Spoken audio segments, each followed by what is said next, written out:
Sir, माझं नाव ज्ञानेश्वर पवार. मी येवला इथून आहे आणि एक आर्मी रिटायर माणूस आहे. मला रिटायरमेंट होऊन 14 वर्ष झाले आणि मी एक माळकरी माणूस आहे. म्हणजे काही खात नाही, पण ह्या म्हणजे त्यात आलो ऑपॉर्च्युनिटीमध्ये फक्त माझं वाढलेलं वजन माझं इतकं झालं 165 किलो आणि अभाव झालं होतं. वजन वाढल्यामुळं मला खूप साऱ्या बिमाऱ्या चालू झाल्या होत्या. पहिली गोष्ट मला थायरॉइड होतं, युरिक ऍसिड वाढून गेलं होतं, हाय बीपी होता, कोलेस्ट्रॉल जास्त वाढून गेलं होतं, शुगर कंटेंट जाते, मला मेडिकल फ्री भेटत होता आणि दिवसाला मी 17 टॅबलेट खात होतो. मी एक आर्मी रिटायर असल्यामुळं मला हे लोक भेटायची वेळोवेळी सांगायची, सर तुमचं खूप वजन वाढलं, वजन कमी करा. पण मला कुठेतरी माझा मनाचा युग होता, तर मी एक आर्मी रिटायर माणूस आहे, मी दररोज व्यायाम करतो आणि हे लोक मला काय सांगणार आहे म्हणून मी यांच्याकडे दुर्लक्ष करत होतो.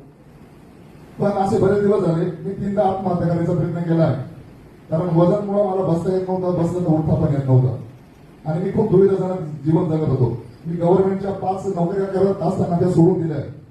लोकांना नोकरी मिळत नाही, मी नोकरी सुद्धा जाऊन करू शकत होतो. आणि ह्याच मला ते देव माणूस भेटला. कारण मी देवाला पाहिला नाही, तर त्यांच्या रूपाने देवाला बघतो आणि माझी गरीब पोच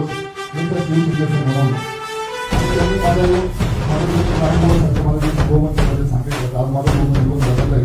मी सुरुवातीच्या 5 महिन्यामध्ये 65 किलो वजन कमी केलं.